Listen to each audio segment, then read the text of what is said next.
Hello everybody, my name is Tusk. Today, I would just like to talk about my thoughts on the game PGR, also known as Punishing Grey Raven. And before I begin, I would just like to apologize for the mic/audio quality. I'm not exactly a multi-millionaire and bald, but I am balding, so I'm getting there. Speaking of balding, this video is sponsored by...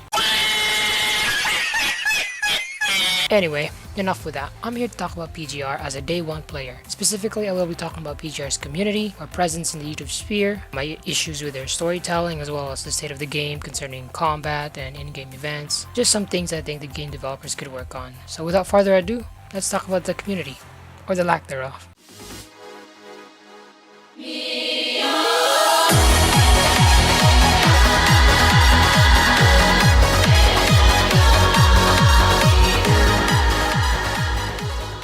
Now, we all are familiar with PGR's very small community compared to other existing gacha games like Genshin Impact, Honkai Star Rail, Honkai Impact 3rd, and even Kuro's other game, Wuthering Waves. It ain't really all that good. I mean, look at YouTube. There aren't really that many content creators or interesting PGR related content for people to consume. And if there are, it's usually guide videos or showcases. And to be honest with you, that's not really all that interesting after a while, and it's just not as sustainable in the long term. I mean, look at those views. Maybe we just need someone to stir up some drama. Okay, let's imagine that each game's community is a party. If you think of parties, you can imagine all those other big games like Genshin and WOAH are like massive festivals. There's lots of food, people arguing, lots of singing, people arguing, lots of happy people, people arguing. Meanwhile, PGR's community is more like a funeral. Some people show up because they know you, but they're not really there for you. They're just there for the food. By food, I mean the combat. Or maybe that's just me being pessimistic. I mean, there isn't really much content to make out of PGR out of combat and guides. I'm not sure if you have played PGR, but storytelling is kinda, for lack of a better word, trash. CN community has already done a lot of the testing ahead of time, so they already figured out the best builds, team comps, because they're 1 year ahead of us. So there isn't really much of anything to do for people on the global side. Most importantly, this community is filled with so much elitism. Like, come on guys, stop with the elitism. You already made one of the biggest content creators quit.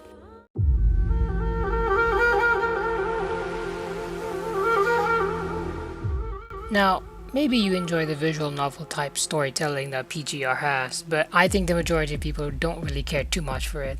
And I believe that most people play this game just mainly because of the combat, like me.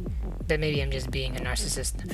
Anyway, I also imagine that people don't play games to read a book. We're here to play a game. And from my own experience, from the multiple times that I have played this game, within 15 to 30 minutes of just trying really hard to pay attention to the story, I just fall asleep. I legitimately cannot go through the story without losing interest within 3 minutes. The start of the game is really rough as well on new players, which kind of reminds me of another game, really. Anyway, my point is, the start of the game is really dry and you're bombarded with endless unvoiced dialogue, and it's not really all that good for anyone wanting to start the game. I mean, they can keep the visual novel type storytelling, but at least add some voices to keep us Zoomers engaged.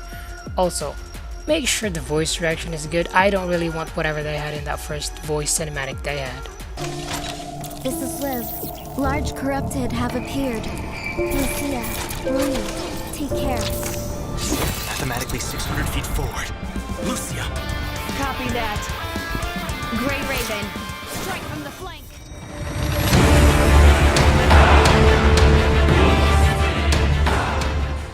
Anyways, for the combat, you already know, it's top tier, the best combat out of all gacha games I have ever played. It's just impeccable, divine, ecstatic, and just truly satisfying, even better than Wuthering Waves. For now, maybe. And from what I can see from upcoming content from the CN side, it's looking really good. I mean, really good. Also, yes, as global players, we are unfortunately being cucked and stuck waiting for our turn to get all that good stuff. I mean, it is what it is. What else is there to say?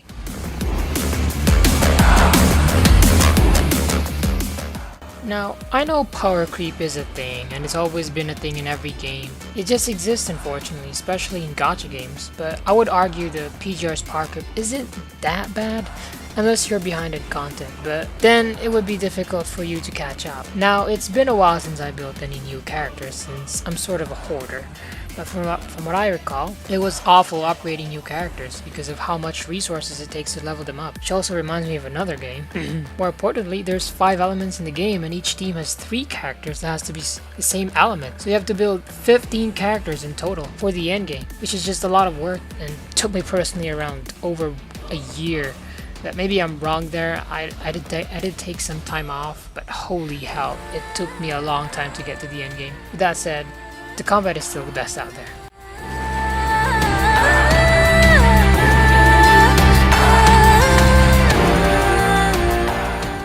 The next thing I want to talk about is the weapons in PGR. Now, it's great that their weapons are 100% guaranteed at first launch or when the banner comes out, but holy hell is it annoying to try and get 5-star weapons in the game, and they aren't even that good. I'm not sure if you're aware, but PGR has 4 tiers in their weapons tier. There's the 6 stars or the signature weapons, 5 stars, 4 stars, and the no one cares about tier, 6 stars, can only be obtained through pools, and some special currency you get from dismantling unwanted 6-star weapons. Those are the only ways you can get 6 stars. 5 stars can only be pulled from banners, and it's not even that good of a chance to get them, and dismantling unwanted 5 stars as well gives you some special currency to buy some 5-star from the shop, and playing co-op. Now, the co-op in this game is just god awful. You have to wait within a certain time frame to be able to play co-op, and you have to pray to God to get a single 5-star in any of your runs. More importantly, there aren't that many people that go to co-op, so it's quite literally already difficult to try and get any matches.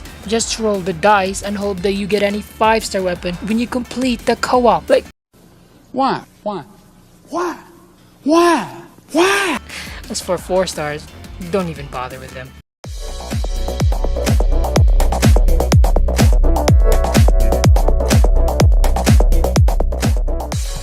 Now, here comes the sad part.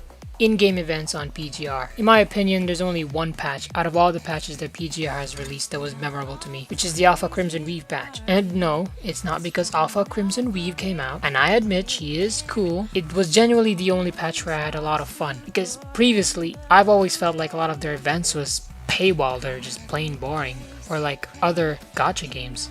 They often have puzzle games, some type of painting game, cooking game, you get what I mean. But one thing that I really hated was that some of their events required you to have certain characters and have them be very well built to get a good score. To be specific, I am talking about the summer event, where you had to create towers to help you defeat enemies. Now back then, I only had one decently good 5-star character, Alpha Crimson Abyss, and I legitimately was stuck at one stage for days and could not complete the event. It might be a skill issue, but the damn bastards could not take any damage. Anyway, enough with that rant. All I gotta say is that most of the events don't really stand out until Crimson Weave's patch came out.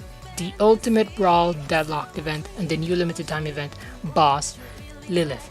In my opinion, these two were the best events that ever came out.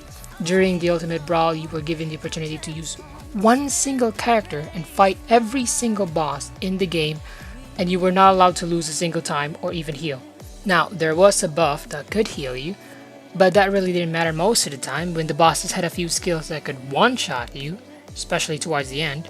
Now, the new limited time event boss, Lilith, was very fun as well. She was the very first boss that I legitimately had to think about and learn the mechanics to beat, other than that annoying bastard. For that, I would like to thank Rexlin for making that guide video for beating Lilith, because I was completely hopeless at figuring out how her fucking moves worked. And don't tell me you figured out how the way she worked, because there's no way anyone would have figured out how she plays, pretend to trap you, or how the card mechanic worked.